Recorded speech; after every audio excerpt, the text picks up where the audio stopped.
All right, we're live. All right, I got 4 of you watching. I forgot an integral part of what we're going to discuss today.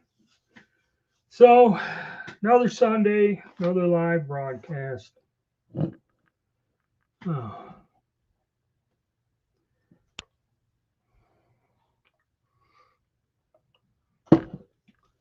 So, my range finally opened, and I got out to test out this. Cheaper than a Garmin. So, even if it's on par, I think I'll get one. All right, yes, this is what we're going to discuss here today because, get this out of the way. That's what I got. Caldwell, it comes with a little stand and all that. And this is the point, that goes out, broadcast radar, and this is how you aim it. I wish I had something I can hold this up where you can see this thing. But, like you just said here in your statement about the cost, Garmin's close to 5 and some change, almost 6. These things are 5 and a quarter, but I caught it on sale for 400 and some dollars, like 420 with the sales tax, a little over 4. So, that's the main reason I bought this. This thing is larger than the Garmin. Okay. Supposedly does all these great and wonderful damn things and that. I'm going to start by what my experience. All right, hey, good to hear from you, Rod. All right, got them all here.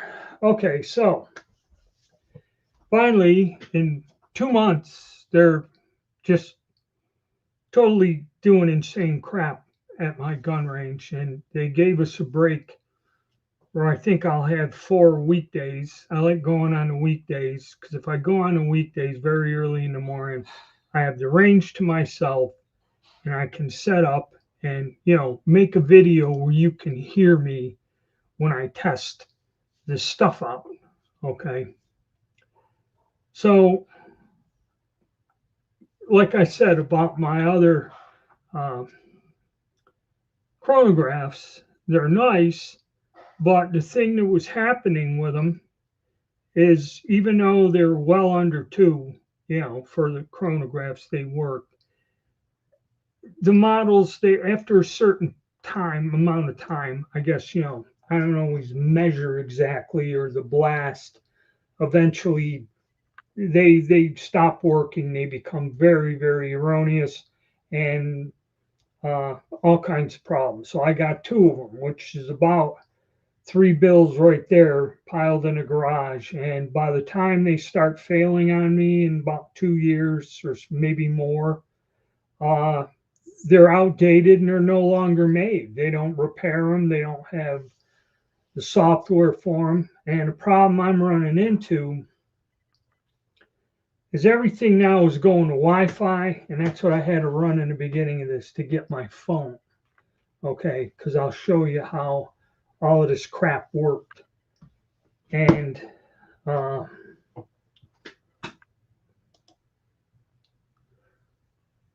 another postal strike. Yeah, Canada's a fun place, man. All right, so supposedly when you look at them, the costs of these are quite expensive, and they work on radar. Okay, both of them, this one and the Garmin. Now these things are gigantic, and the reason they're big is because the way the antenna works in this one, where I guess the Garmin is more compact. They both come with their own little tripod, which is cool. And the one thing I realized is both of these, you got to aim them. And I think the biggest issue with this damn thing to get it to work is, like one guy said, the Garmin's a piece of crap. And somebody bought one of these and said it don't work worth a damn. Had to send it back to the factory. They sent it back. What you're supposed to do is set this thing on the bench. And whatever you're shooting, I'm using my bad hand here, has to be fairly close and 5 inches or more in front. Because I believe a lot of it is wherever this beam comes out.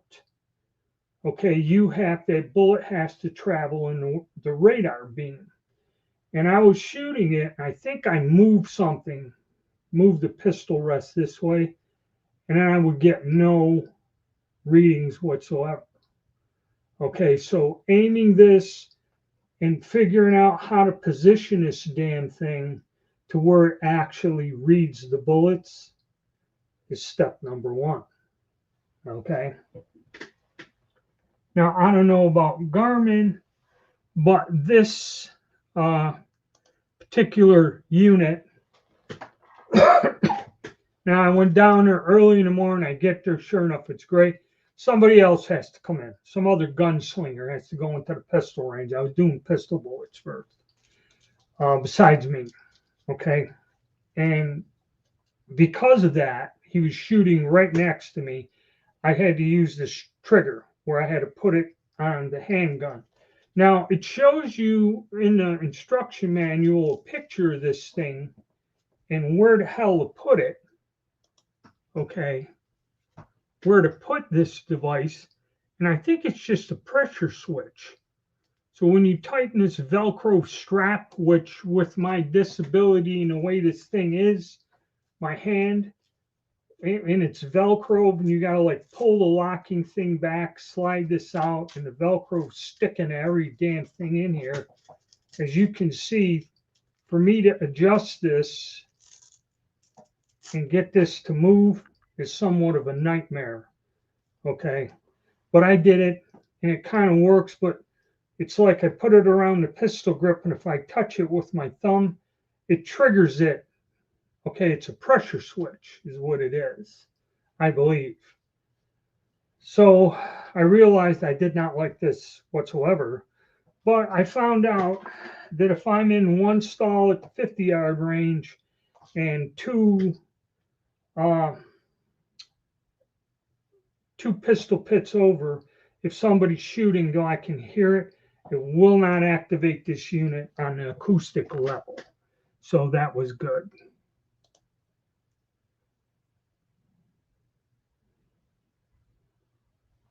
All right, this one you can switch between meters but hell, all you do is just like if I'm machining something in metric, take your damn calculator. And if you do it a couple thousand times, then it's easy.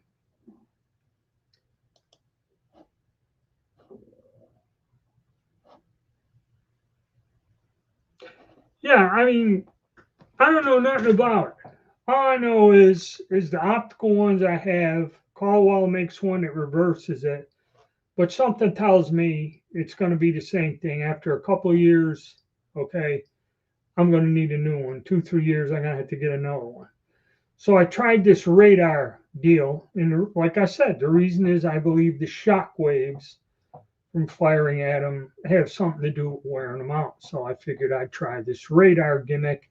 Plus, it gives us something to make some nice videos about. All right.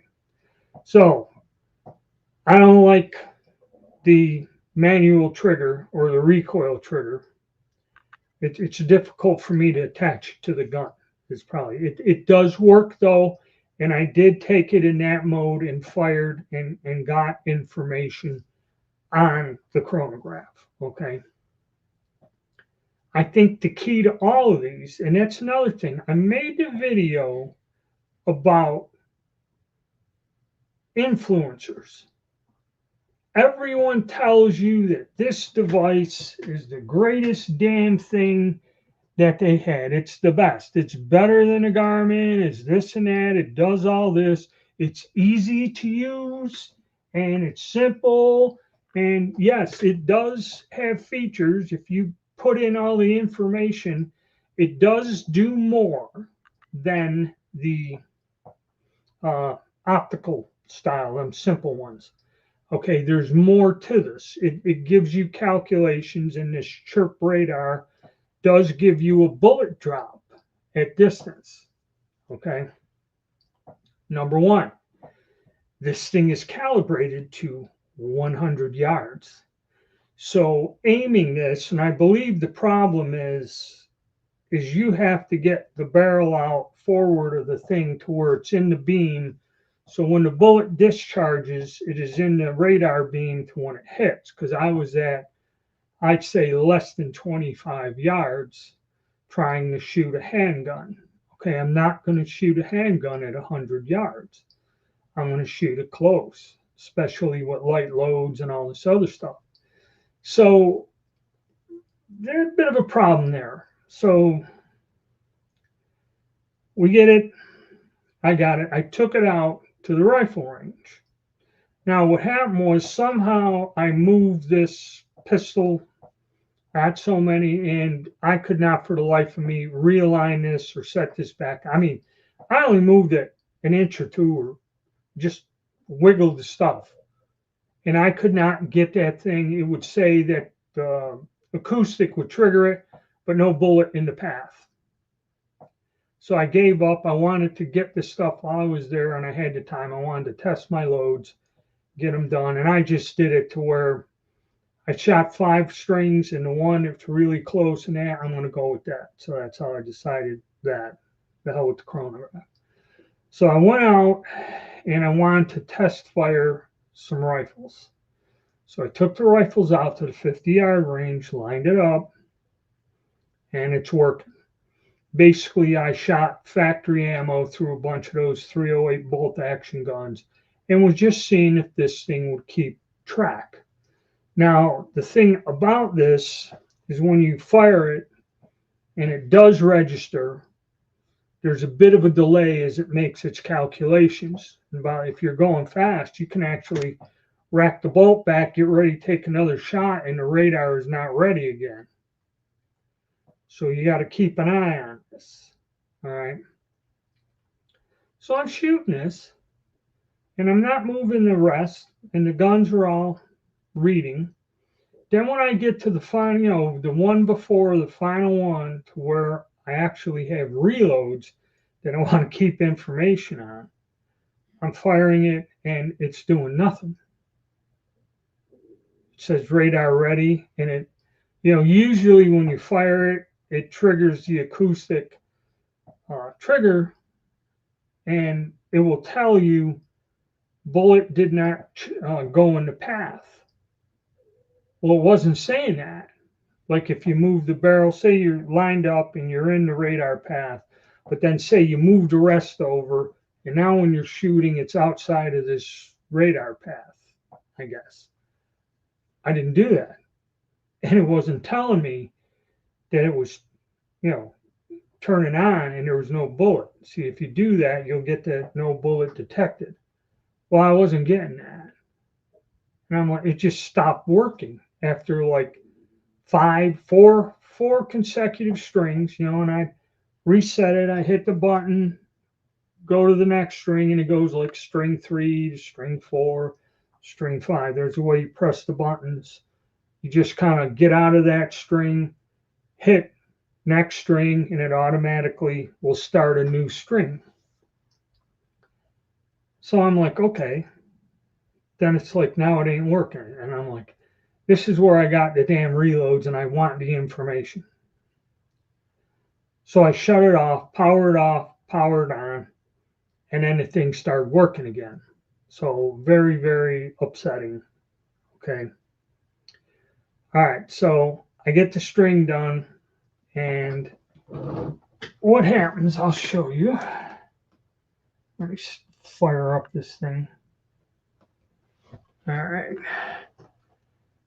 And we got another good morning.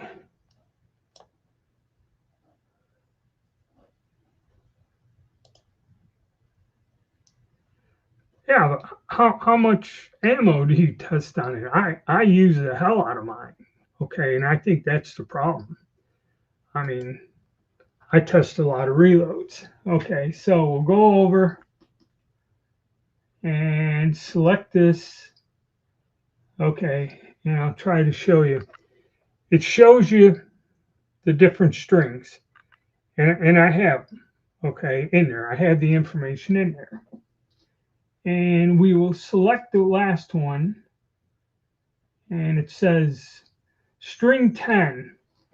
It says load, delete all. So we're going to select load.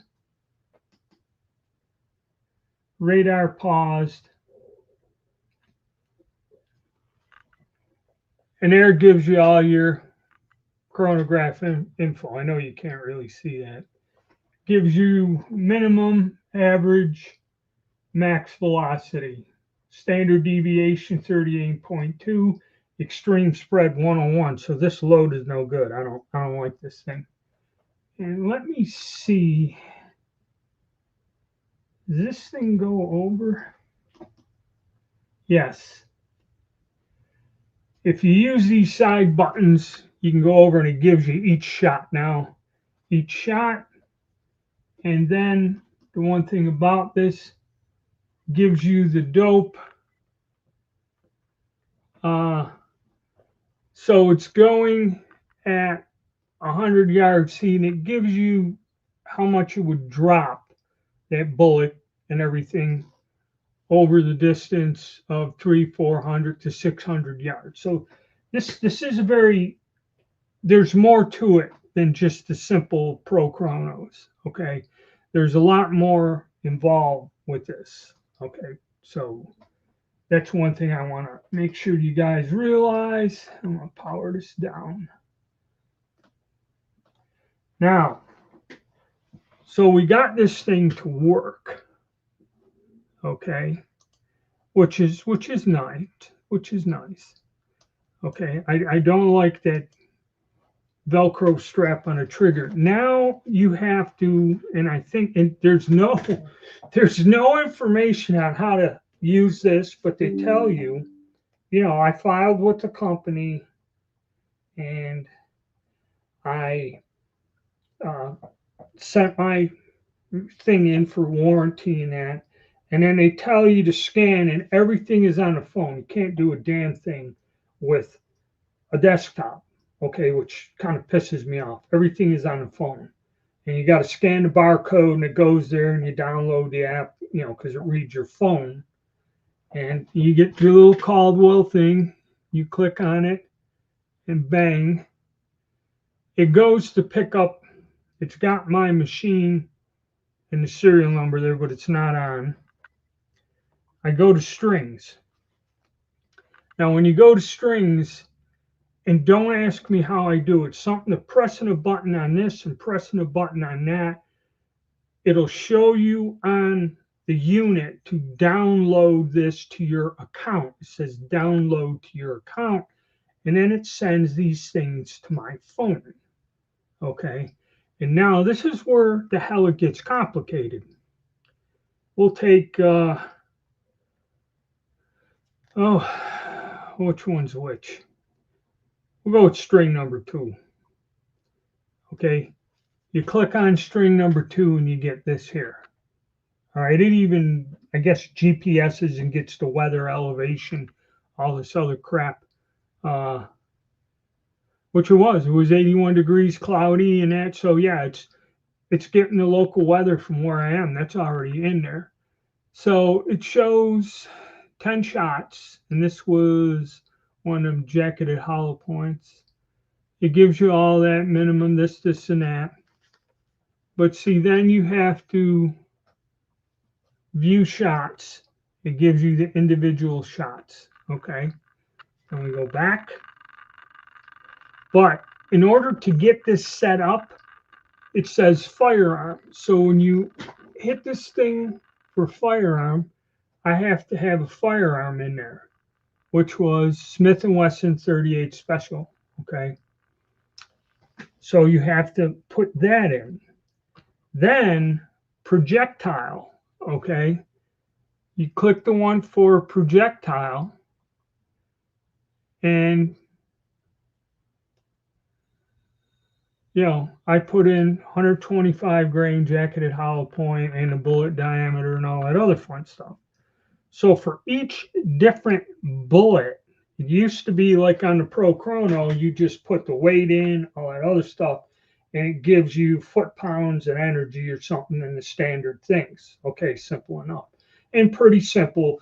You get a thing for your desktop, you can set it up. I can print the info out if I need it and attach it to a target or something and save that as a reference. So like my pet loads, I'll have a little file and there will be all the information, the load data, this and that, and all my chronograph things and why I picked that out all of them. But you have to enter this. And then there's notes, and the notes, I just put down load data, write down powder and all the other stuff. And I was doing this post. In other words, I was taking it off the device and putting it into my account on the phone. Okay. And the conundrum is this takes forever. So every different type of gun, like, I have to add the firearm. And where do we go with that shit? Oh yeah, there's a little thing down here that says Armory, one of these little icons. And there you have the list of my guns. Okay. And then every different type of bullet I have to have loaded in there.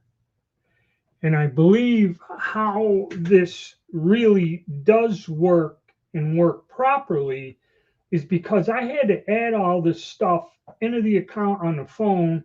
And then when I downloaded the raw data, transferred it over, and then it started giving me, all the info. I think I have to, and they said you can control this with your phone.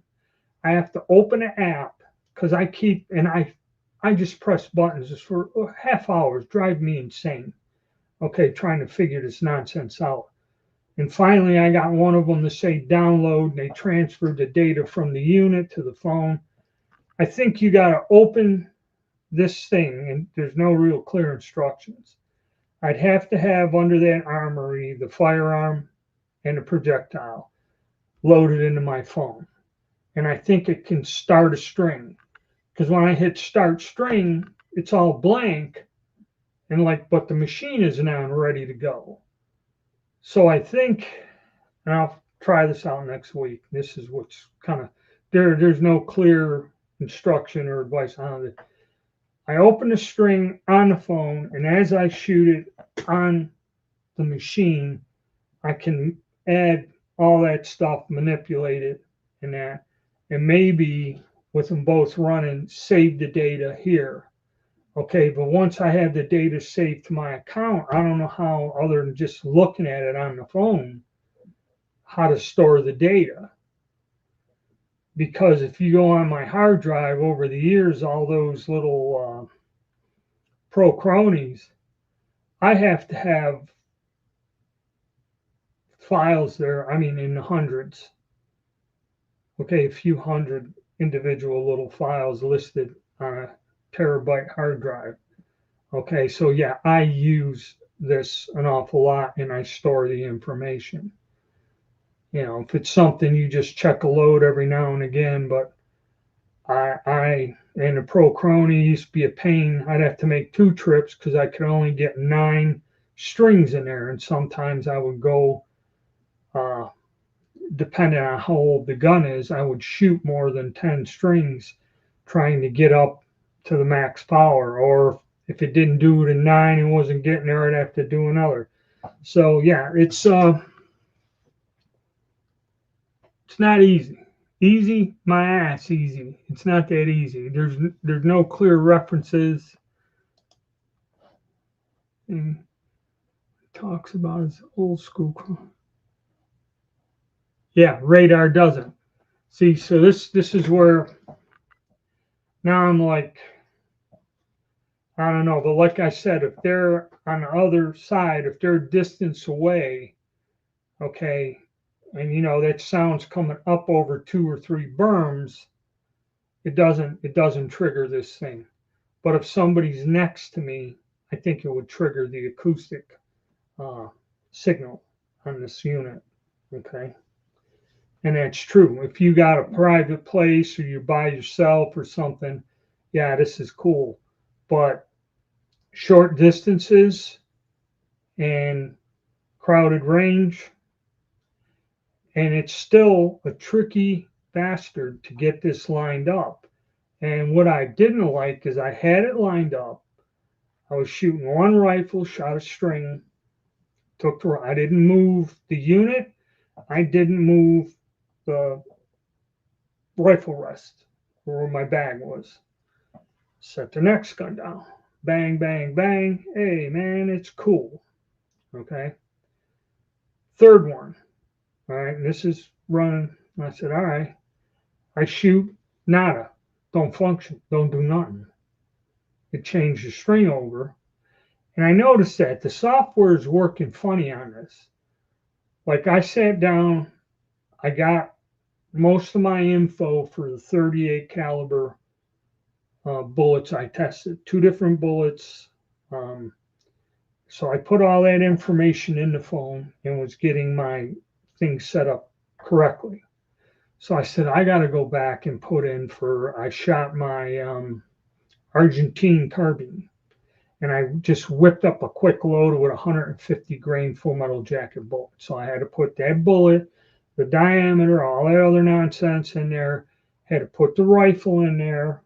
So now I tried downloading off the device. I tried getting that to where it says download and you can just go up and click on it and it'll shoot it to I couldn't get that to do that, save my life. I spent 20 minutes sitting there just trying to figure out how to do that. And I just had to give up. If worse comes to worse, I'll turn this on. I will write all the information in a notebook on a page for now until I figure this out. But to me, and another thing, I don't have an Apple phone. I ain't got the expensive one. I forget what the hell this is. I think this is Android. They do have the software for it. But sometimes a lot of the stuff, these apps for the phones, unless you have an Apple phone, sometimes it don't work that good. So I'm having trouble with the software. I'm having all this other stuff. And, for a 5 to 6 item, it's an awful lot of money. I mean, yeah, it's neat. It's pretty cool, okay, when it works.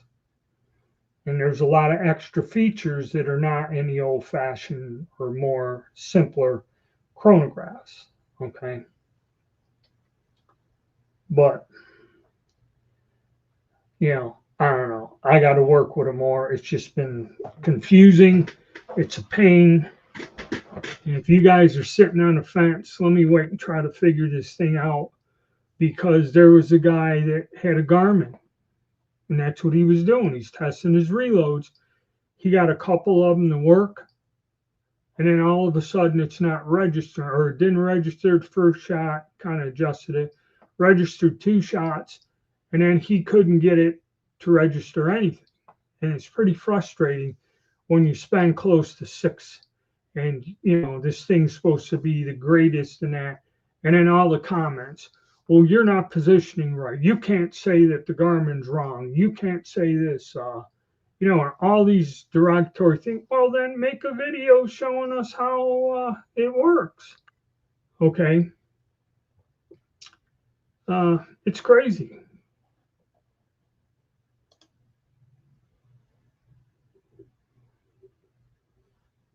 Yeah, that's the thing about Garmin's. Garmin's do not have a trigger.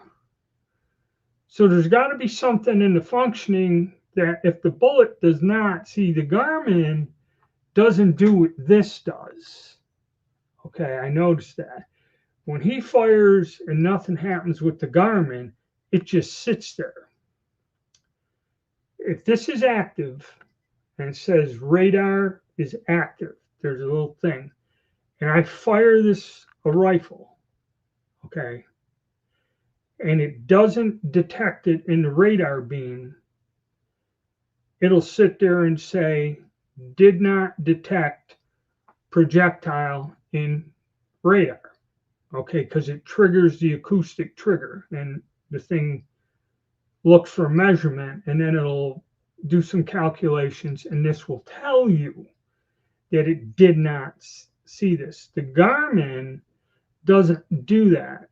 So the Garmin, something about the acoustic trigger only works if the bullet is in the path. So in other words, you can fire a gun next to it and it doesn't have an acoustic trigger. It won't activate. The bullet must travel in the radar in order to activate that unit. That's why it doesn't have a switch like this one does. It works differently.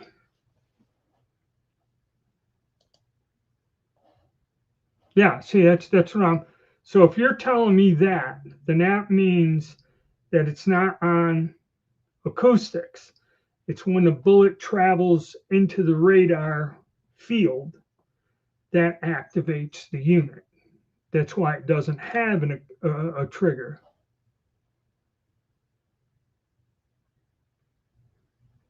The shooter's targets are.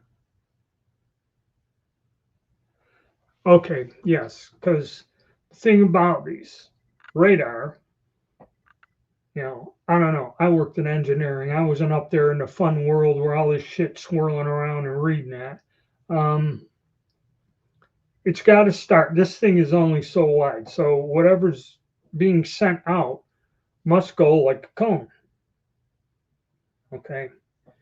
So what you're saying is if your targets are close together or someone's in another stall, at distance, when this field is wider, those bullets are cutting into the radar field and activating so we can assume that that's how a Garmin works, is when the bullet travels into the field, it activates the device.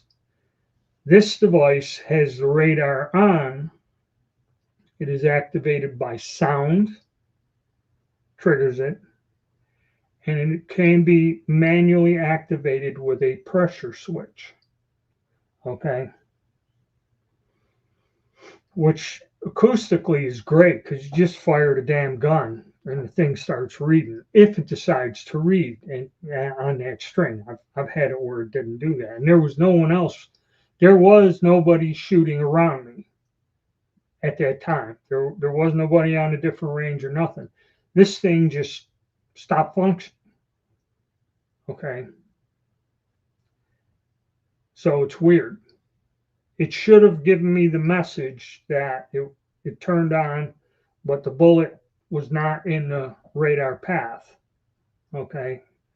That's what it was doing that for a while. Okay. So I don't know. For what the hell you're paying? And all you got to do is look through this stupid peephole. And, it's kind of hard when you got it on the bench to lean over and get your damn eye in there to align this. And even though they do give you this bipod thing, get this, it is not quite as stable. Okay. This thing's pretty flimsy. You can tighten it down, and it did stay still, but then every time you press the buttons, these legs are pretty thin, and it wobbles. Okay. It moves on that. You see it? See how it's wiggling? Let's see if we can get this better into focus here. So when you press the buttons, even on a steady bench, that's wiggling on that thing, which shouldn't move it. I mean, that's a pretty wide panel there. I guess the antenna, maybe it's in the size of that square, but I don't know the beam or the angle. It's pretty confusing. Oh, let's see. Boom, boom, boom, boom, boom. That was our last one. We got him up. Okay, how's it going? Glove has an old. Okay, yeah, the lab radar. It's like this, isn't it? The lab radar ones. These things are touchy. They're a royal pain in the ass to get to work. Okay, and I don't care what anyone says, and that's why I made that video about these influencers. I mean, If you go and look that up on YouTube, there's got to be 50 videos telling you how great it is. It's easy to use. You got your acoustic, you got your manual trigger or recoil trigger, and it does do, it stores some information in there. It does, well, the ease of transferring it to your phone is BS. Okay. And then once I got these things loaded on the phone, how would I store them somewhere? I'd like to store them. I like storing stuff on a hard drive to where it's not connected to nothing. There's no viruses. It's just the storage, you know, separate from the computer. I unplug the USB. It's not connected to the computer. Okay, I like to store this. Or every now and again, I like to print it out. I'm not seeing this with this. I don't know, and it's like once this information's on my phone, these files, how do I send them somewhere else? Where are they stored? Are they stored on their website? Are they stored on my phone? I have no idea. Okay, I'm not a computer, very technical guy. I have basic knowledge, but now we're getting complex here.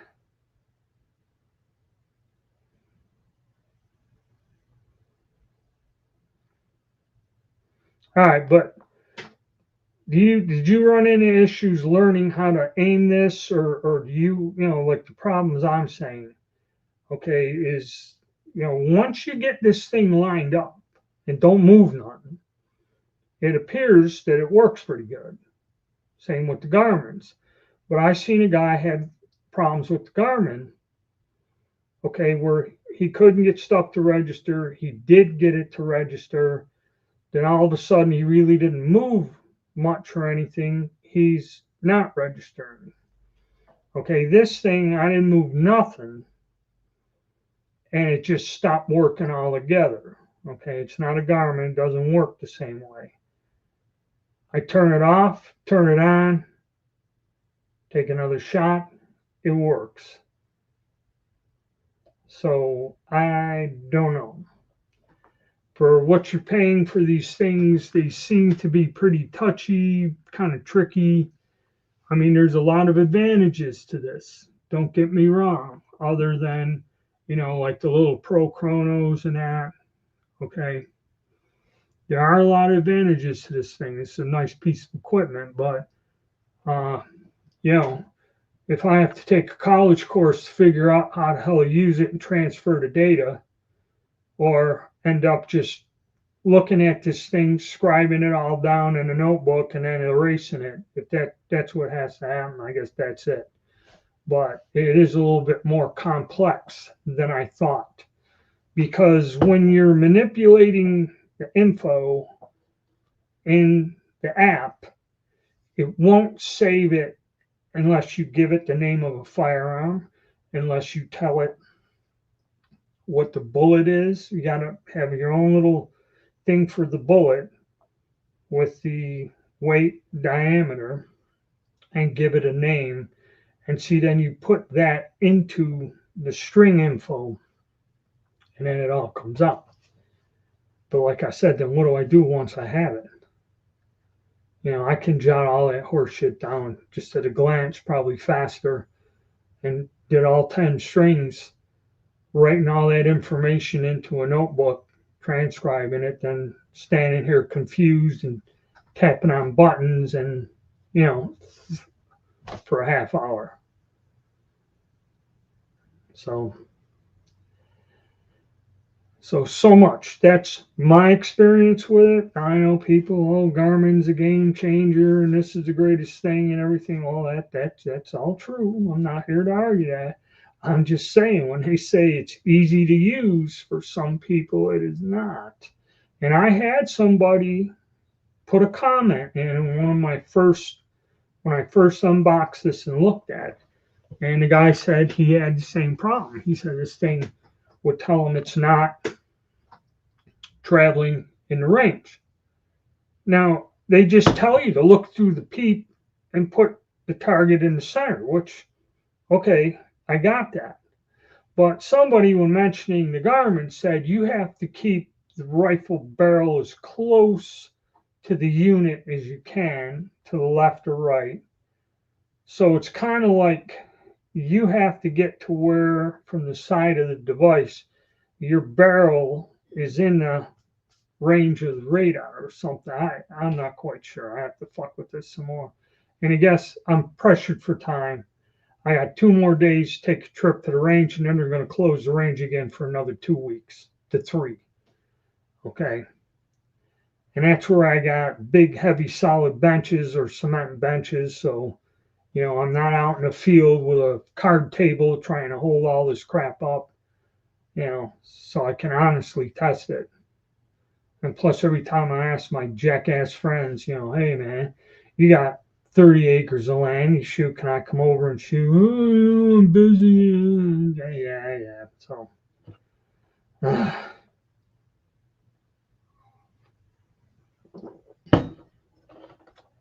well, if anything, at least I do have chronograph readings, and I got my things again. So that's all I needed really to. And if I change the targets with each string from the bench and get a good group and acquire the info, I can just write it all down on a damn target, call it a day.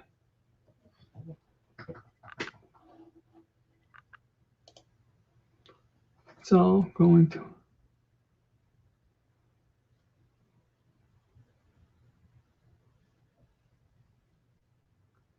Instead of all the buildup. Well, I did shoot the heavier bullets at the range. But like I said, the thing stopped working in the middle of the strings.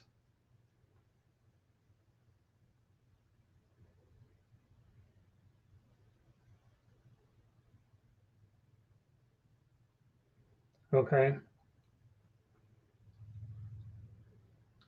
I don't know if this was a good decision. You want to put it that way. I mean, I should have just went and got another Pro Chrono, and it's all pretty simple.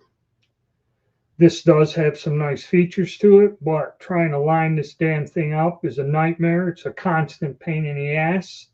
Okay. And I don't quite understand with the peep site, which that's fun to look through, how it all works.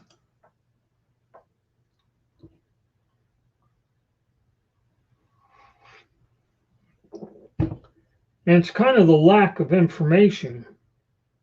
All right. The manual shows this thing. It doesn't tell you whether this should be placed on the thing the way this strap was wrapped around. I had part of the Velcro strap over it. Do you put this here? And I think it's some sort of a pressure switch.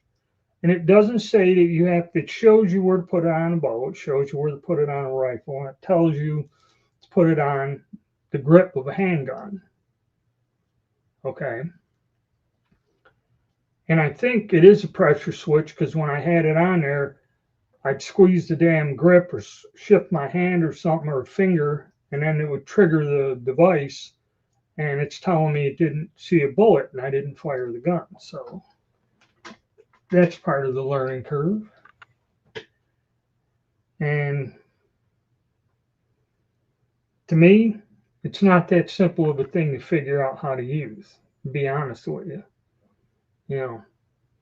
Before you go out there and take my word and go buy one of these things and you start running into problems where you're firing 50, 60 rounds of ammo and you can't get it to register on this. After dropping close to 6 bills on it, yeah, you're not going to be happy. So that's my take on that.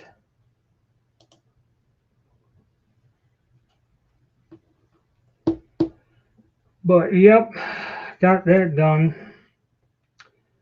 The only other good thing is I got to put ammo through all of these different rifles. And I found that the Spanish, I thought for sure, because one guy took one of them Spanish M16s out, or M1916s out to shoot it. And Yeah, I mean, truthfully, if you're thinking of getting one, I think twice because I seen other people. There's only a few you got to look. Said the Garmin, same deal. Okay, at least with them $160 optical ones, until they start malfunctioning, they work pretty easy and pretty reliably until they start to break down.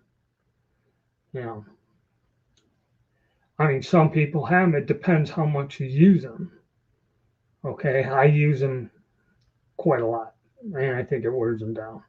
But anyway, going back to it, the took out a couple of them guns. I fired the FR7 and didn't die with 308. The box says 308 ammo, so and it does recoil a bit harder than the FR8 because the stock is smaller, it's lighter, so that kind of racks you a little. Uh, but surprisingly, because of the 1916s that were converted, there's a guy took one out and he got it from somebody or traded somebody with it. And when he took it out to the range, he went to 50 yards, and of course he's shooting a foot high. Okay. So I took mine, I said, because it does say 300 meters. So I'm like, here we go. So I went out and I dropped it down into the bottom of the notch, and them notches are small, and I fired. Actually, at 50 yards and being a 308, so it'll probably point of impact will minutely shift at 100. But I think it was shooting a little to the right, but it was right on elevation wise, which I was amazed. Then a Singapore A2 or whatever, 2A1 or whatever, that thing at first, it is a little bit rough. It works, but the action ain't as smooth as FR7s uh, or FR8 or actually the smoothest one is that 1916. It's smoother than hell. It just um, a little rough, but it shot, and that shot also shot pretty much right on. I forget. I think it might have went low. I was trying to get. I was in a hurry because I have limited time. Okay, and I have no idea if somebody's going to show up to the range and start firing a 300 Win Mag in the stall next to me or whatever. So I was trying to at least test this thing out to get it to function consistently, and also to run through my guns. And actually, I was quite pleased with all of them. They're all shooting pretty well right on. Even the FR7, whoever owned it before me must have tweaked the sights in. That thing was right on the money. So I didn't have to really fool with sights on these guns. I wanted to, I bought them all. I wanted to test them, and I really did want to shoot that Argentine cavalry carbine I bought at that auction. The range has been closed since then. And I had to load up some ammo, and then that turned into being a disaster because I didn't, I just took the low end, and I don't know if I was making the notes to start or whatever. Never did it. I must have loaded something because there were bullets missing out of that bag. It could have been for the 303 also. I could have been mistaken and never did do the Argentine. So I got to go back to the drawing board and rework loads. Now I'm short of bullets, but I got a bunch of them, the 178s or something. Probably going to work up a load there for that in the interim. I can get caught up on reloading my 38 special because I had like 2 or 3 different things I wanted to test to make sure I got it right, even though some of the loads are old ones, that I calculated years ago. I always test with the components, the powder I got, I always test them and want to see how they're, before I load, 500, 1,000 rounds and find out you made a screw up somewhere and all of it is bad. Don't like that.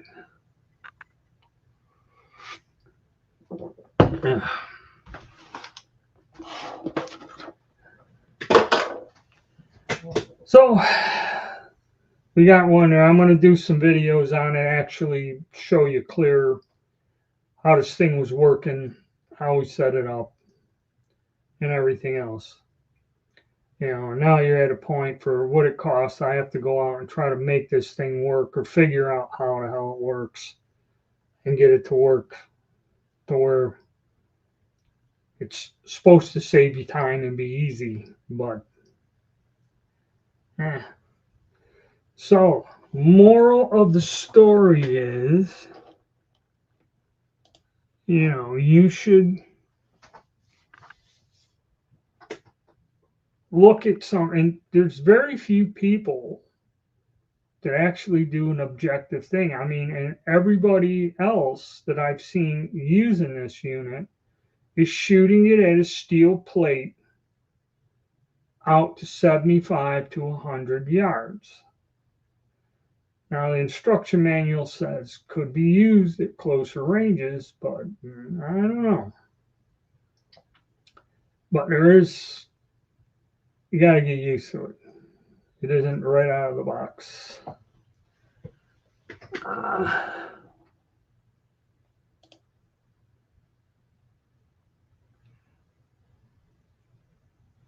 30 Rembrandt. You got a gun? I had a Remington Model 8 and 30 Remington. And I bought all the rest of the ammo up. That stuff was made in the 50s or 60s. That was a cool gun. That's a cool cartridge. All it is semi-automatic 30-30. You know. But the Remington, I regret selling that gun. I don't know what the hell they're worth now. And you see most of them, most of the 8s are in 35 Remington that you do find. All right, you got one of the old pumps. I used to find them in the gun shops. It was 40, 50 years ago, but I'd run across them quite often. The older pumps. They were, and the Model 8s. You used to find them too. They weren't that hard. You know, that's for the internet. You actually had to go to a shop and walk in there and look at the shit, and you'd find them. You'd find them.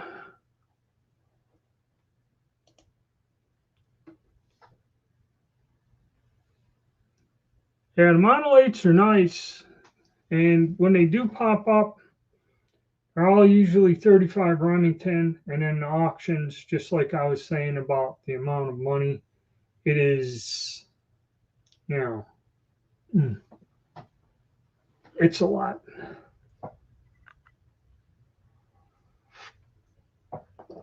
It's a lot of money for what they are, you know. But any of them old guns, or even Savage,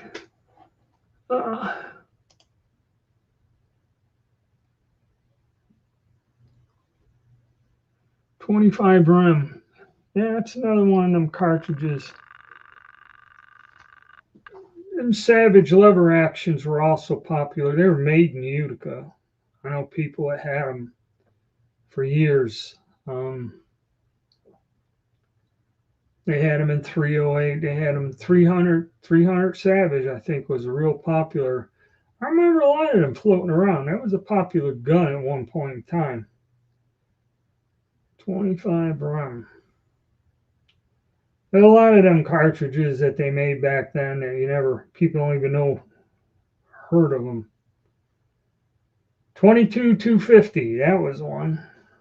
No guy, he said he bought a Ruger All-American for $80 because some guy had it, couldn't hit nothing with it, and just wanted to get rid of it, got pissed off. So he wants to kill some coyotes with it. And I said, okay, I'll load you some ammo. But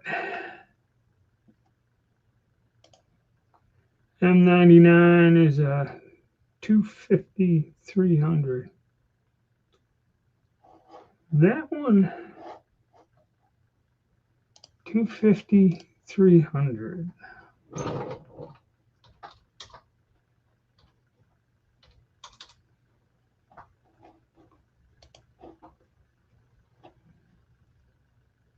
Okay, 250-300 Savage.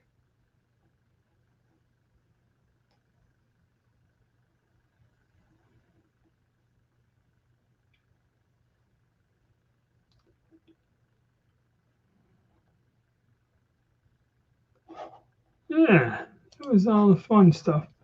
Because of the rotary mags. The rotary mags allowed you to do that. I remember a friend of mine who run a gun shop said that they were undervalued. And he would go to all the gun shows, all the gun shops, and he would buy out the Savage rifles. Okay, and I remember him doing that. It was back in the 80s. He was doing that. And then with a Model 8 in 35 Remington. Nice old gun. Yep. Yes, it was. Yeah, Model 8s were cool. You didn't want to take them apart because I seen a guy did that once. And things got interesting, especially that big recoil spring around the barrel and all that other fun stuff. I don't remember if I ever took mine apart or not. I used to hunt with it. I go hunting up in the Adirondacks, and I found out that when you're up to your knees in snow, trudging through the snow through there, going out, stand watch with a deer, and then there's no foregrip. So even with your gloves on, when you're out there, we all know cold radiates. You're sitting there holding a rifle, and the cold would go through the gloves into my fingers and freeze my hands off. So I got something different. Unfortunately, sold that. I should have kept the damn thing. Yeah, but Savages. And then I went to a gun show. There was an old dealer around here, and he had a table set up in Greensboro. He had to have had 100 Savage rifles. I mean, that's all he had in racks. I mean, it was like 5 tables worth of them. I went there and looked at him. I said, "Would you buy a collection?" He said, "There was a guy that collected them. That's all he did was buy these rifles." And I guess just about every caliber known to man, and that. And I mean, there was a lot of them. And he was selling them. Of course, I don't think he was a FFL dealer. Okay, because he said that I could go up to Syracuse and they said I'd make a ton of money, but they probably arrest me when I cross the border. And I said, yeah, probably. But that is the long and short of it. You had a Model 8 a long while back, and you sold it too.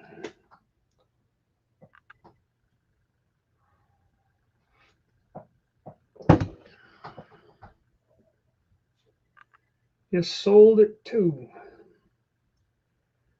But can't keep them all.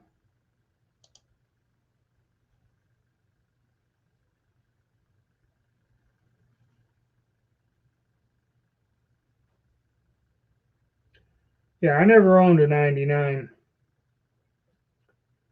Actually, I never fired one. I've seen them. Was never Winchester 94 was the only lever gun I liked or had a reason to own. And I've had a couple others over the years, and I was doing stuff with the cowboy action. But yeah, lever guns. A lot of brass is a bit hard to find. 300 Savage ain't an easy one to get your hands on either.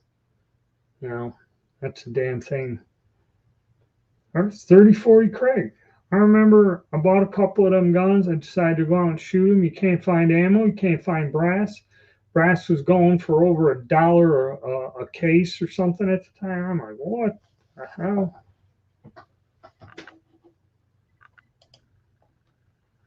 Yeah, I had a 94, not a 94.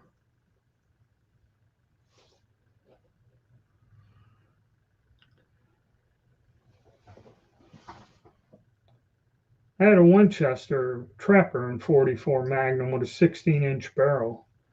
I mean, out to 75 yards, that thing was really cool whacking it, but it's more of like a hog gun or something, or getting deer in the brush up close. But if you do see it in New York, down where you were like eyeball to eyeball with them in the South, you couldn't use a rifle. You had to hunt with a 12 gauge slug in the southern tier. You couldn't use a rifle unless you were up in the mountains in the Adirondacks. And that's the only, it's like you take New York State, divide it in half. Rifles and that, you can go up north, below the main interstate, down where it's swampy and at the bottom of the state, it's just shotgun slugs.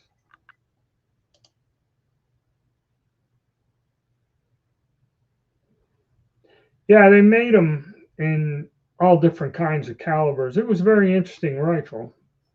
It was the only one you can use pointed Spitzer bullets in some of these uh, calibers because of that rotary magazine. Savage was an interesting guy. He ran. He worked for the city. He was the commissioner in charge of the trolleys uh, that ran through the city around the turn of the century.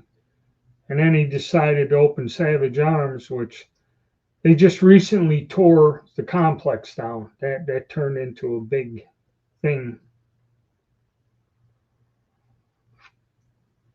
Because after he designed the pistols and that, and made a deal and paid a royalty to some tribe to use the Indian logo or something. It was in the 30s, the early 30s. He sold Savage Arms to a commission or something, whatever. It became a large business run by investors or whatever the hell it was. But it was down on the outskirts of town and was quite a huge building. And that was the center of activity during World War II. I don't know how many guns they made. Just about half of the members of my family worked there for a time. Even my uncle that drove a truck for the brewery was in there running the milling machine. And they all went early in the war uh, and were exempt to a point until they started building up for D-Day. Then even working in a defense plant because they weren't skilled labor, they were just operators. My grandfather was a baker, and he was running some kind of machine, probably gun drilling out barrel blanks and stuff. Uh, but a lot of my family worked there for a couple of years during the war. And they ended up tearing it down. Of course, I don't know when they closed that. Savage Arms made shotguns and 22s for years. I don't really know if they made them in that factory. I think that factory was abandoned because it was huge. Okay, and anything and everything. The 303 rifles. They made grease guns there. They made Thompsons there. They made them pistols for a while there. They made all the 30 caliber machine guns, the M1919s. They said they had a place in the basement. They would take the guns off the production line. They would put them in these stalls underground, and they would hook the 250 round cloth belt. And a guy would pull a lever. There's like 10 of these guns or so many of these guns. He'd pull a lever and it'd trip them all, and they would fire that belt. If the gun fired the whole 250 round belt, it was good to go. If it stopped for any reason, they would unhook it from the cradle, unload it, and they said they threw them in a pile of scrap and just chucked them out and would destroy them. It's pretty wild shit. Yeah, I see. That's another reason you should buy it, no matter how much it costs, because then PPU will keep making it. If you stop buying it because you think it's expensive, $5 a round. Well, that's because they're using, I think there's that brass company that makes it. Their brass is ungodly. They're making LaBelle brass or something. They want $5 a case or something. I forget the name of the thing.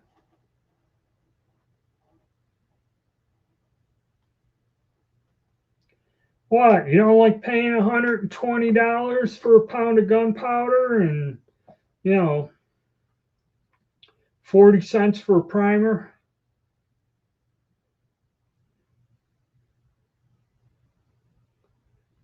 Pretty much shoot to sight in my rifle on it. Yeah, I mean, it is. I spend a ton of money on reloading supplies to go out and shooting, I mean, I ain't got nobody to leave my money to, so what the hell, keep it in the bank. Might as well spend it going out to the range and shooting, buying $400 radar chronographs, see how that goes.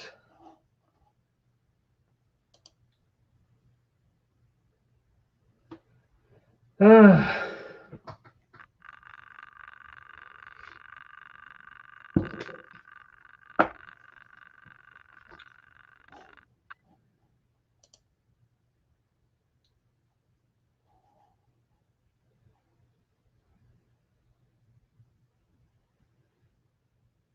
well, you live out there in the hinterlands where it's 3 hour drive to the nearest shop to buy stuff. And like you said, with the post office on strike or whatever, I don't know how they do it up there with you when you buy powder and stuff through the mail, or if it's allowed even. I don't know. But yeah, it's getting tough. I don't kind of don't see it getting better. I've seen a lot of the guns going on sale. It's kind of tapering off. Depends on the gun. Guns that nobody wants to buy, they're still on sale. But some of the other ones, they're kind of got the inventory moving and they either didn't reorder or they're not doing it no more. And everything's kind of going up. The powder stabilized at $6, $60 a pound. I don't see it going up or down. Primers are still, for US made ones, they're still $80 a brick. You can get the foreign ones a little cheaper. And that White River stuff, I'm waiting for them to start lowering the price on that, see where that goes. Can be shipped by FedEx. Okay, yeah, but you're paying hazmat. That's the thing.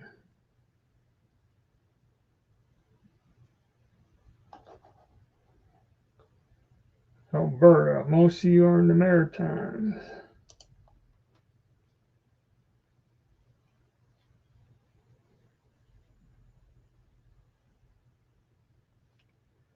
I don't know if the Gun Geek. Let's take a look. Sells ammo only. Yeah, it costs you money.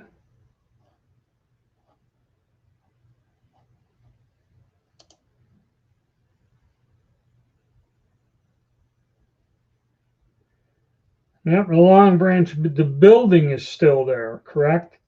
Well, it wasn't until about 2 years ago they tore down the Savage building. Half of it collapsed. In the front part, they turned into a mall or something, some kind of shopping mall. And that was back 40 years ago. They tried that, but that building just kind of wasn't designed to be a shopping area. But they put it there, and that edge of town that serviced some people that live on the outskirts was kind of convenient. But yeah, it's a sad thing. I don't know what they're going to do with the Remington building now that it's empty. That's in Ilion. That's 40 minutes away. It stood there for I don't know how long, but you had Remington there, and close by you had Union Fork and Hoe, which was another huge place. And I forget what the hell else was there. There was a third big company. They're all right there in Ilion, Frankfurt, and Herkimer. And the way it was when each company closed, how they charged them for electricity is they would divide the commercial usage between the three companies. So when one went out of business, now they're dividing that usage between two. However, they were feeding them gigantic places.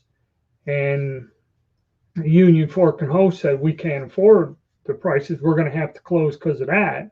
Then Remington took it up. Of course, Remington went bankrupt for numerous reasons other than electricity.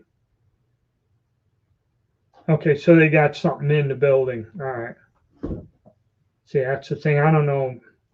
They took one of the factories we had. It was so big. I worked there once. She had 4 entrances. You were assigned an entrance. And I think they employed 6,000 employees or something, all single story, all just a giant machine shop and that. They made air tools, Chicago Pneumatic. Had a 2-mile square roof, 2 square mile roof when they put a new roof on the building. And when they shut it down finally and opened it up, my friend lost his job at the factory we were in. He ended up frying donuts. They put a kitchen in there and he would fry donuts for a company that supplied them to all the grocery stores in the area. They had 5 businesses in that building. 5 different businesses set themselves up to where they had something in that building.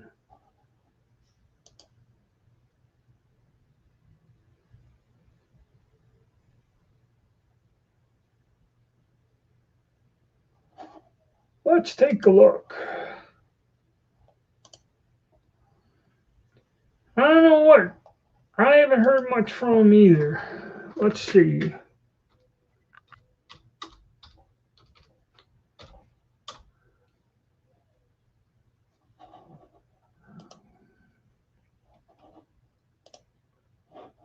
All right.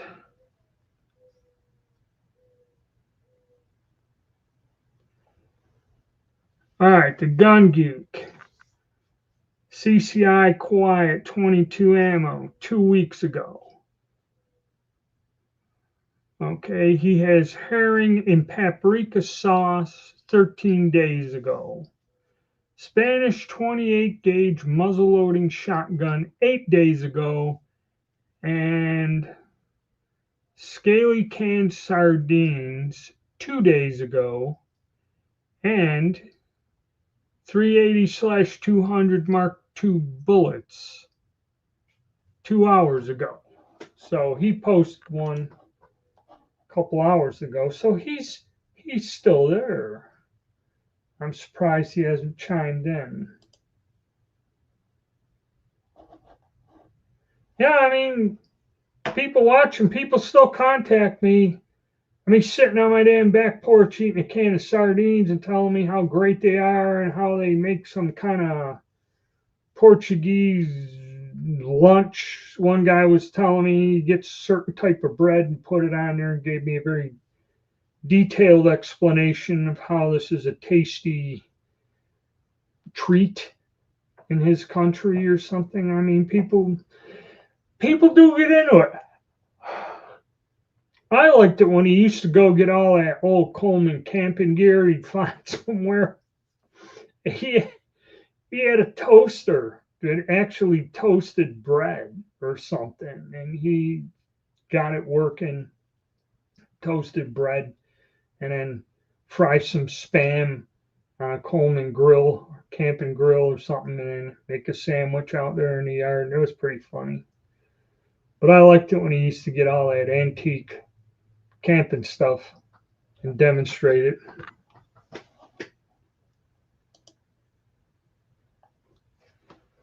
I don't mind them. I used to eat them from time to time, but really, a lot of that stuff, unless you get, like the King Oscar ones, those are good. But some of that stuff from China, the big hunk of fish in there, that stuff's nasty. It ain't really something that you'd like to eat.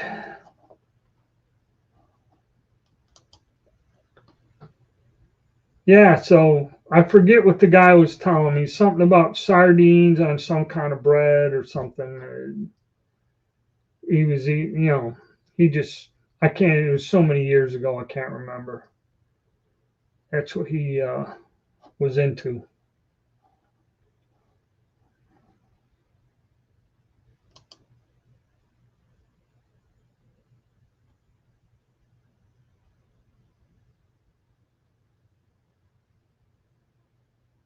Yeah, go ahead. I mean, seriously, the reason I did it is because Gun Geek kind of suggested, because they were burning us. If you put anything about guns, or like I measure or I mention prices on something like this, they say I'm trying to sell a gun accessory or something, and it'll shut my channel down. So you just make something off the wall. He used to do the camping equipment. I remember that. He used to do that, and it was kind of interesting. I like it when he fired up and cooked something this stuff. But yeah, he said you'd be surprised. You just anything, just come up with anything. Sardine review. He used to do beer reviews too for a long time. He made a lot of them years ago. I did a couple, and you do get people that like the beer, and you get quite a few views, just because the beer, people like it. I forget, I'd go to the wine store. They used to, and that's another thing. They used to have a whole assortment of all these beers from all over, not just the craft beers or the local ones. They'd have foreign beers, they'd have beers from other parts of the country, like Utica Club was brought down here, and then now you can't find it. They had it for a while. I went to look for it again, and they stopped bringing it down for some reason. Oh, it doesn't sell. People don't buy it. Why stock it? And I noticed that the Total Wine Store, the aisles that used to sell all the different types of beer, you can get a single can or bottle. A lot of that's gone. Okay. Young people, I don't know what the hell they're wimps. You gotta have beer tastes like s'mores beer or whatever. Some of the flavor combinations are a little on the bizarre side for me. Well, all right, skipping there. I got things I got to do. I got appointments to keep, and I have to get everything prepped so I can take this wonderful thing out tomorrow and check some of my 308 reloads in the mad rush before they close my range down again. All right, guys. Thanks for stopping by, and I'll see you next week at 10.